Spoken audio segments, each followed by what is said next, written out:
yang saya emban saat ini.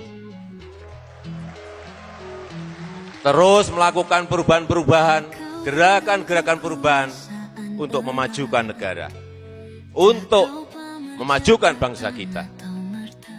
Kita harus sadar, kita harus menyadari bangsa ini adalah bangsa besar. Bangsa ini bangsa besar, sering kita lupakan ini. Berpuluh-puluh tahun kita lupa bahwa bangsa Indonesia ini adalah bangsa besar. Kita memiliki 250 juta lebih penduduk, memiliki 17.000 pulau, memiliki 714 suku, memiliki 1.100 lebih bahasa lokal, bahasa daerah. Bangsa mana yang memiliki keragaman seperti bangsa Indonesia? Tidak ada.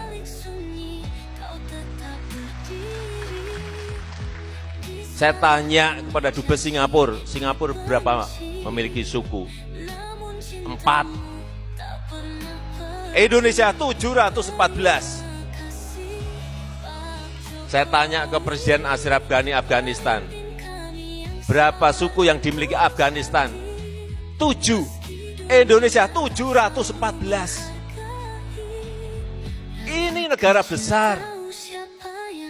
Kita memiliki potensi besar. Tapi kita harus juga menyadari bahwa kita sekarang ini sudah ditinggalkan oleh tetangga-tetangga kita.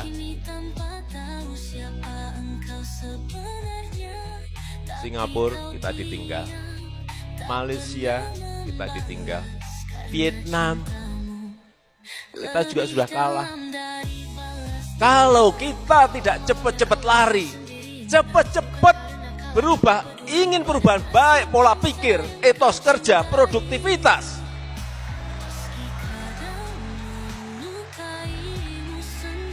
Ini yang sering saya diskusikan dengan Bang Surya Paloh. Apa sih yang menyebabkan bangsa ini ditinggal tetangga-tetangga kita? Pertama, etos kerja. Yang kedua, produktivitas. Yang ketiga, kedisiplinan nasional. Ini yang harus kita bangun kembali untuk membawa negara ini menjadi negara besar, menjadi negara yang kuat, menjadi negara yang maju dengan gerakan-gerakan perubahan, baik pola pikir, etos kerja, produktif, kedisiplinan. Ini yang saya ulang di mana-mana. Kenapa kita bangun infrastruktur? Karena dalam berkompetisi, bersaing dengan negara-negara yang lain, tanpa ini nggak mungkin. Ini fundamental, ini fondasi kita. Kenapa dibangun jalan tol di Sumatera? Kenapa dibangun Trans Papua? Kenapa dibangun pelabuhan Kuala Tanjung? Kenapa dibangun Makassar Newport? Kenapa?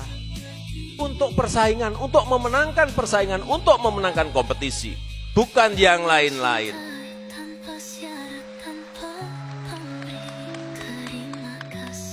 Kalau ditanyakan kepada saya, Presiden Jokowi, kenapa kalau mau bangun itu yang cepat sebetulnya, imbal baliknya itu di Jawa, paling cepat itu.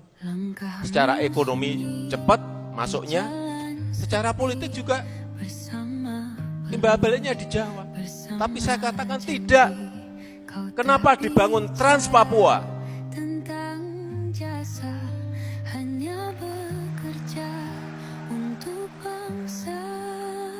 Tiga tahun yang lalu saya ke Wamena. Saya tanya kepada masyarakat, berapa harga bensin di Wamena?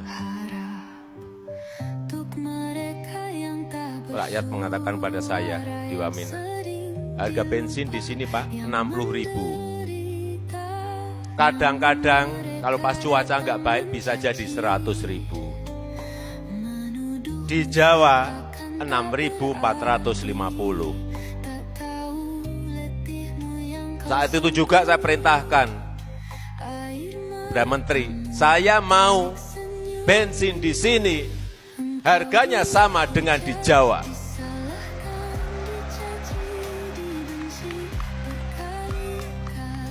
Saya tunggu, saya pengennya cepet. Tapi ternyata 1,5 tahun baru terrealisasi. Tapi itu pun patut kita syukuri. Harus kita syukuri bahwa sekarang harga bensin di Wamena dan sekitar Pegunungan Tengah sama seperti yang kita nikmati di Jawa.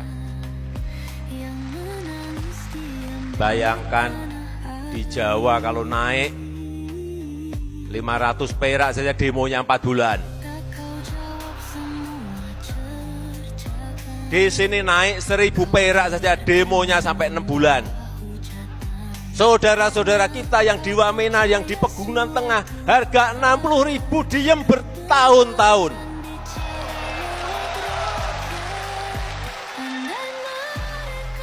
Itulah yang namanya keadilan sosial bagi seluruh rakyat Indonesia.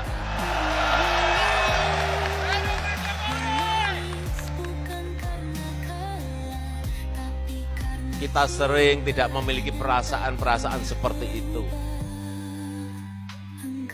Dulu subsidi BBM lebih dari 300 triliun, harga di sana juga 60.000. Ini subsidinya, saya suruh ngitung berapa, 800 miliar. Nyatanya juga sudah bisa sama harganya.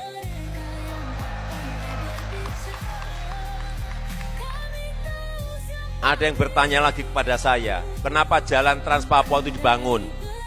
Apakah nanti akan memberikan pertumbuhan ekonomi? Ini kayak telur sama ayam. Apakah kita harus menunggu Papua itu tumbuh ekonominya menjadi baik, baru kita bangun jalannya? Apakah seperti itu? Buat saya tidak.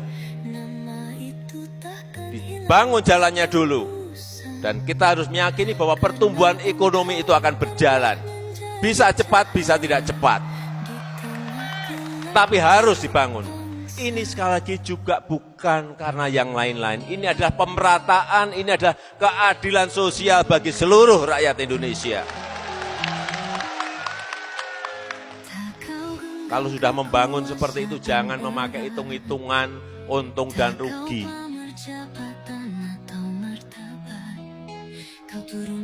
Bener enggak? Ya pasti bener.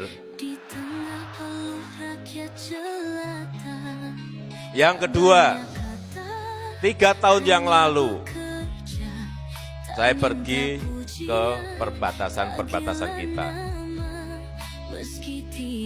Di Entikong, di Aro, di Nangabado, di Mota Ain, di Mota Masin.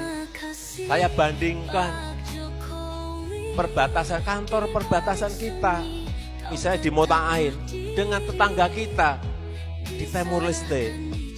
Lah kok bagus di sana? Saat itu juga saya perintahkan,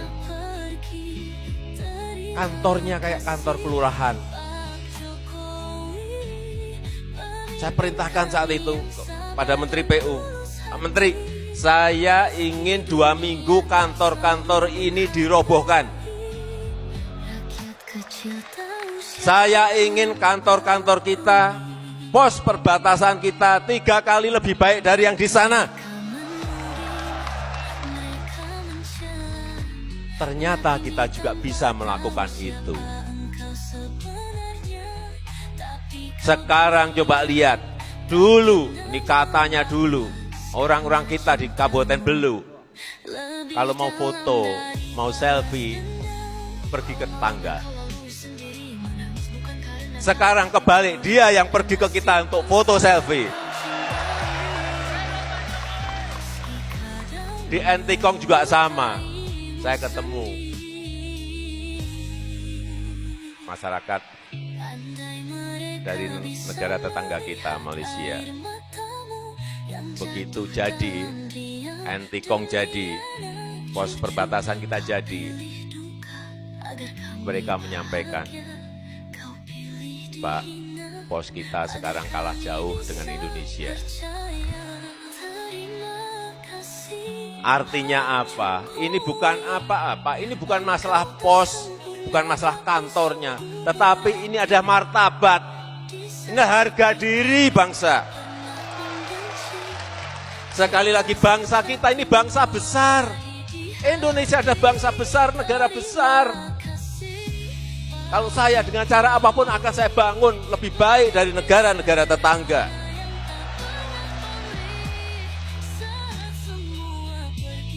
Ya nyatanya kita sekarang lebih baik posnya.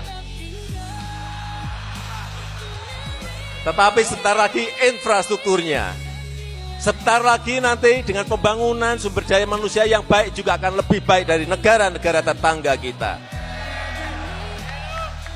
Memang harus ada visi besar, mana yang didahulukan, mana yang pertama, mana yang kedua, mana yang ketiga, mana yang keempat.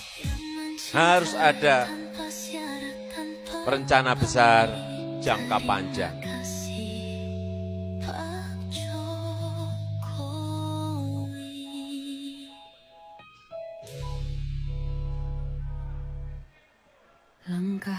Apalagi yang harus kita sampaikan ya.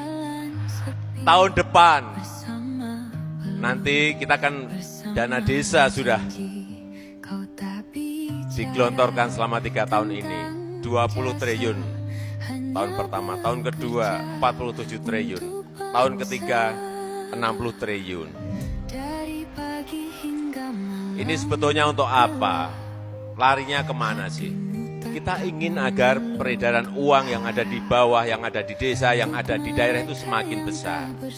Tapi masih ada suara lagi, saya kalau ke desa, ke daerah, Pak, ini perlu lapangan pekerjaan, Pak. Perlu kesempatan kerja, Pak. Oleh sebab itu, juga sudah saya perintahkan tahun depan, dana desa di Kementerian PU, Kementerian Perhubungan, Kementerian Kelautan, semuanya. Separuh dari anggaran yang ada itu harus digunakan untuk padat karya, agar membuka lapangan pekerjaan yang sebesar-besarnya untuk rakyat. Namanya padat karya cash, padat karya cash. Bapak Ibu sekalian yang saya hormati,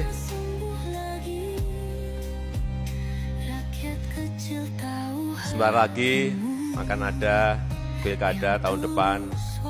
Tahun depannya lagi sudah pemilu, baik pemilu presiden maupun pemilu legislatif.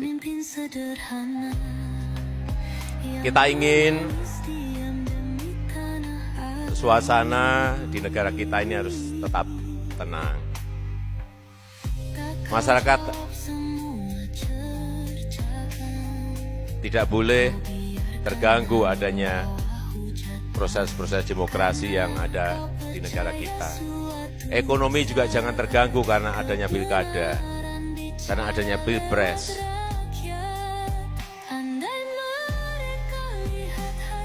Kalau rakyat senang dan tenang, kita semuanya juga bisa terus bekerja dalam membangun negara ini, dalam membangun negara kita Indonesia, bekerja untuk memenuhi kebutuhan rakyat. Karena bekerja untuk rakyat itu adalah sebuah kampanye yang baik. Dicaci, dibenci,